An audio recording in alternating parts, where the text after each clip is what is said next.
Receptions where you take a shot, you take a chance. This is a 13-0 game, though, in the first quarter.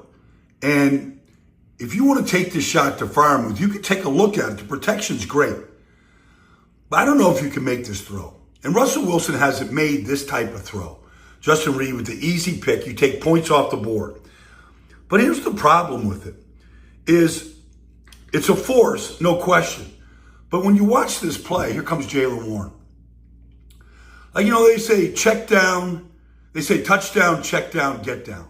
Like, you take a look at Freiermuth right here, and you're like, is that the throw when you could just check it down to Jaylen Warren? It's 2nd and 14. You're going to pick up at least half of it right there. Just taking the check down. Like, sometimes just take the check down in that situation.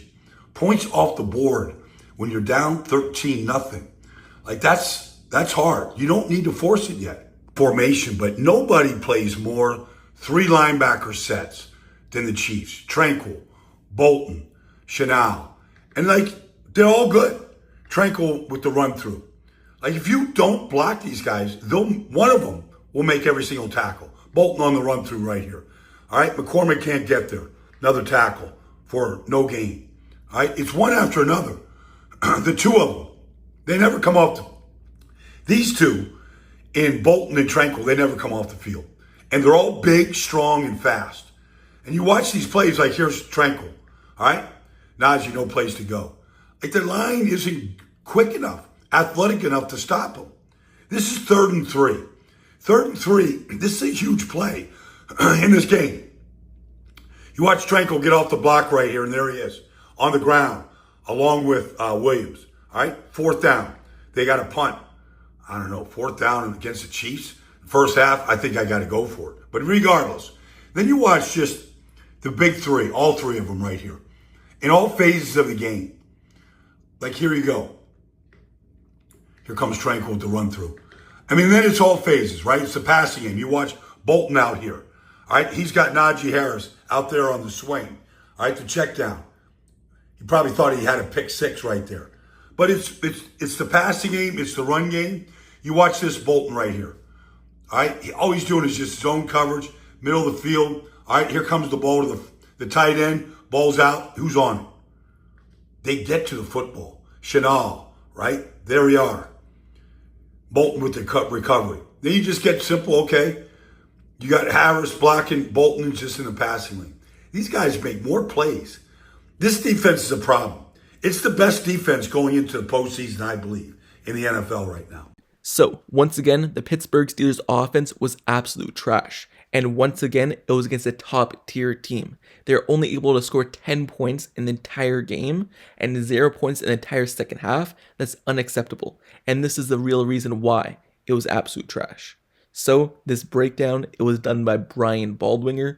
Baldy NFL is his handle on X. Go ahead and give him a follow. He's a former NFL player, now analysis, does a great job breaking down NFL games, players, film, everything like that. Go ahead and follow him and make sure you subscribe to this channel for more analysis and reactions to these type of breakdowns and also more videos covering all Steelers news and rumors. So subscribe, turn notifications to this channel. And now let's get right back into it. Because the Steelers offense played like trash. And there's multiple reasons why. And I'm going to get right into the nitty gritty right away. Because Najee Harris, you look at Russell Wilson, you look at George Pickens, and the offensive line. Those are the main reasons why this offense has been terrible. And specifically in this game, and let alone just the entire last few weeks. And it all starts, in my eyes, with Najee Harris. Because Najee Harris has been absolutely terrible. And it seems as though he is the starting running back, but in no reason why he should be. Because every single time Jaylen Warren is in the game instead of him, you see the pop. You see the juice that the Steelers offense has. But whenever Najee Harris is in there, it's always 1 yard gains, 2 yard gains, and then the offense stalls out. But the offensive coordinator, the coaching staff has a big part in that. Because they're the one who's doing the rotations. It's not Najee Harris calling his own number and saying, hey, put me in the game. No, it's the offensive coaches. If they could see Jaylen Warren is clearly the better running back right now in the season, why you keep going to Najee Harris for these 1-2 yard gains when Jaylen Warren is getting you 10 a pop, getting you 6 a pop, and putting juice in this offense? So that's the real reason why. And then also another reason why is because Russell Wilson has no juice right now. When he first started and was put into this lineup, yes, he gave the Steelers a boost. But at this point of the season, it seems like that juice is gone. It seems like he's not making the right reads. He's taking too long to throw when people are wide open. There's multiple receivers open, but he's just taking too long to get to them. And as a veteran quarterback, you're supposed to be the person who can do that.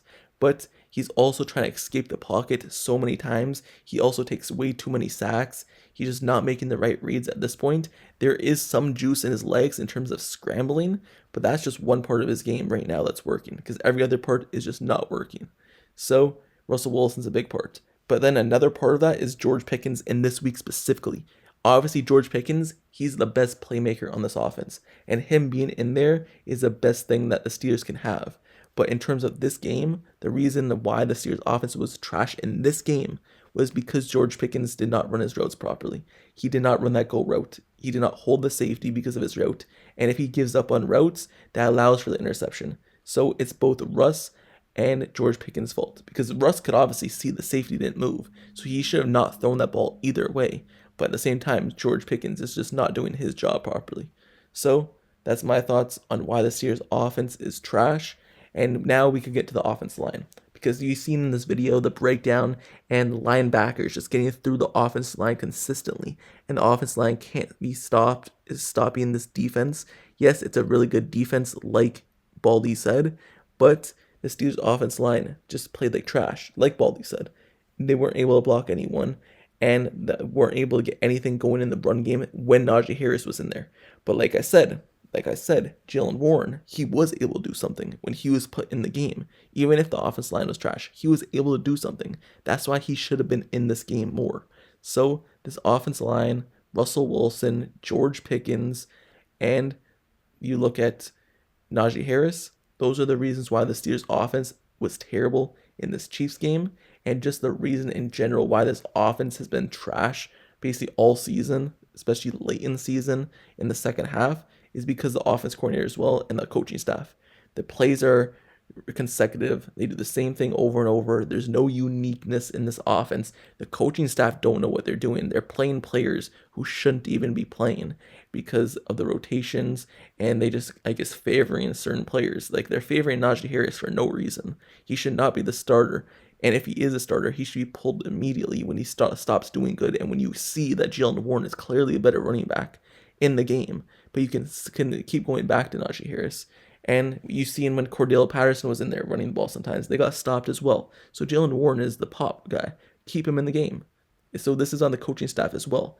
And not even just about the running back situation. It's about the players that they play at tight end and at wide receiver. For example, if we're looking at the tight ends, who's the top tight end on the team? Pat Freiermuth, Darnell Washington, and then you go to kind of McCole Pruitt, Connor Hayward.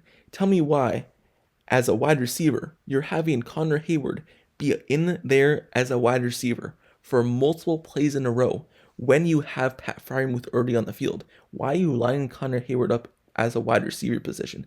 It makes no sense. You have Mike Williams that you traded for. You have Calvin Austin, who has been going off. And you also have Van Jefferson. So why is Connor Hayward being lined up as a wide receiver? Not just one time, but for a lot of the second half. It just made no sense. And he's not even your second best tight end. So why aren't you using Darnell Washington on the inside and then line up Pat Freiermuth as a wide receiver? That would make more sense, because those are your top two tight ends. So why not use your top two tight ends? Why are you using your fourth tight end or your third tight end and not using your best guys? It makes no sense. And even in the wide receiver game, if we're not even talking about tight ends, we're talking about wide receivers now. Because why using Scotty Miller instead of using Mike Williams? Why using Scotty Miller instead of using Calvin Austin?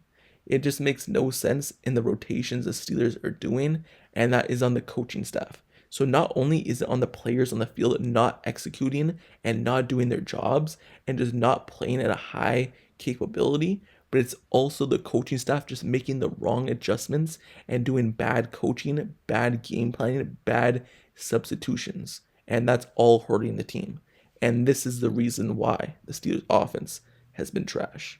And the film, it shows it. This film breakdown, it showed it. So Let me know your thoughts in the comments below, because that's the end of this video. Let me know your thoughts in the comments below why you believe the Steelers' offense has been trash and why it's been really bad. This is my thoughts, and let me know your thoughts down in the comments below on this breakdown and this kind of film as well.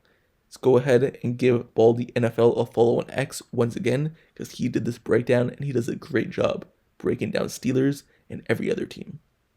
And once again, make sure you subscribe to this channel and turn notifications for everything Pittsburgh Steelers news, updates, highlights, analysis reports, just like this one and more. So I'll see you guys all later. Until the next video, I'm out. Peace.